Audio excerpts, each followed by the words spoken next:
What's going on, everyone? It's Alex and Dan, and today, finally, we're actually getting into the 6th episode of Review of Movies. Today, we're doing, as you can see, Army of Darkness, released in 1992. Now, let me just say, I nearly forgot to actually make this episode. I actually nearly forgot. It's by the time I'm filming this, it's Thursday, so I apologize. But I did say that it is March break right now, so I did say that I would post this on March break. I would upload this, okay?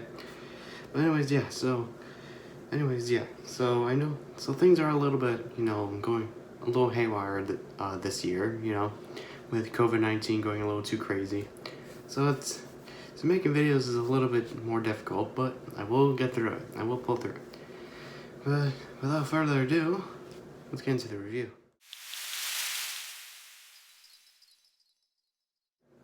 So this film was released in 1992 and directed yet again by Sam Raimi with a budget of $11 million. And yet again, way more than before.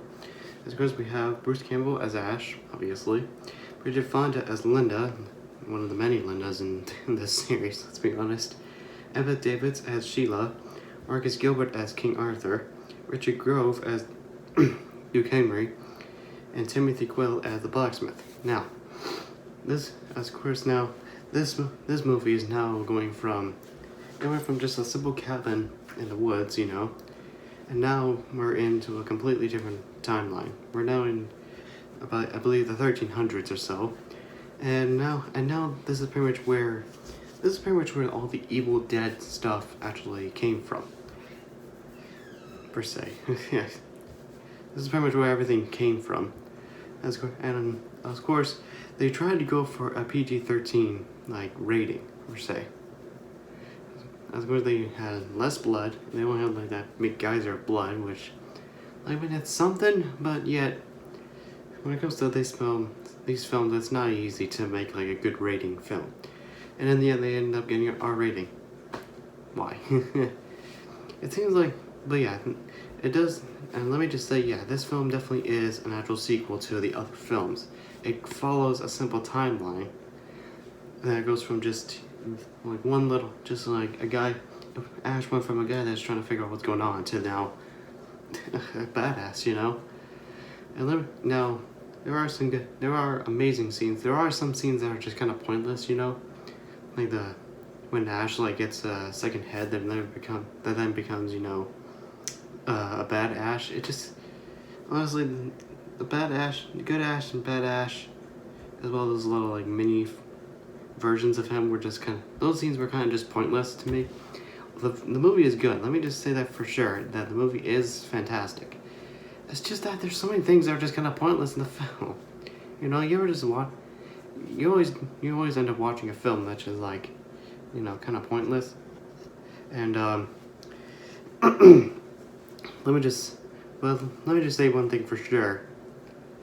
Sam Raimi, although that they try to go for PG-13 and got an R rating, that does not make the movie any worse. That does not make anything bad. That still is. This movie is amazing, per se, and it definitely has and I like how they have a different concept instead of just being a simple cabin in the woods or something. It actually has, because now it's actually saying, oh yeah, let's throw them back in time to then show. Apparently the Knights are now going through a big crisis with the Evil Dead. But in the end, at least they're all, they all gotten back together. They have truce, and of course now the ending as well as the ending makes no sense. Just randomly out of nowhere, a Deadite just comes into the store and just starts destroying everything. What? He's sharing his story. I hear that Ash shares the story of how he went through this entire thing. But that ending just, it's not it's pointless or anything. It just never made sense. It kind of seems like he just had a big dream or something, But yeah, another thing is, here, let me drink some water real quick. Another thing is that Another thing is, yeah, they did have a cool concept with the Necronomicon, the Book of the Dead. There's definitely a lot in depth about. We get like more in depth facts about this book, and how this pretty much like has power. Like the second you like make contact with it, the second you do anything with it, it's gone. It's going crazy, you know. Now yes, like I said, there are some scenes that are good, a lot of scenes that are good. Try to go for a PG-13 rating, but rated R. It sucks. But at least Sam Raimi can at least hold it together with, you know, the good effects, you know. Yeah, so I think that's pretty much. I think that's pretty much it. So, anyways, yeah. So that's gonna be the review. Let's get into the final rating.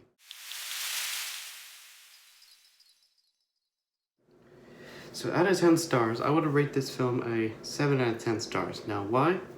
That's because I'm deducting off 3 stars for pointless scenes, the gore, like, you know, the lack of gore, and as well as the ending, because, you know, it could have, although the movie still holds up today, like almost 30 years later, it's just the ending is what doesn't hold up, you know. The ending is kind of just, and some scenes are kind of just pointless. Like, why would you even put that in? I get that they're trying to make this movie funny, and yeah, they did. But, you know, it just never worked out well. For me, of course. Of course, yeah, you guys can comment down below what you think of this film if you've seen it. If you haven't seen it, you can try to get it, I guess. I don't know. I'm not sure how I'm supposed to actually get it.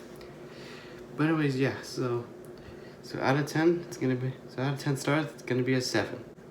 But anyways, guys, that's gonna be the end of this episode of Review of Movies. And yes, I apologize for being very inconsistent and not uploading a lot. It's just, as course, yeah, I know that it's supposed to be like a gaming and multiple category channel.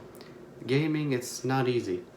It's not easy because I can't really think of any games to record. I can maybe record some games on my Xbox. I don't know. I'll figure it out. But yeah, so I apologize for the inconsistency.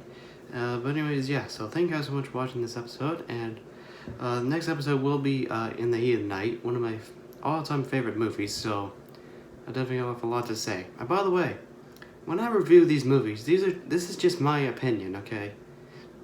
This is just my opinion. You guys can go down in the comments and tell me you can disagree, you can agree. I ain't gonna argue, okay? I haven't seen this movie a lot, so I don't have much to say, so... Anyways, guys, yeah, that's gonna be this episode, and I'll see you guys in the next one. Goodbye, everyone.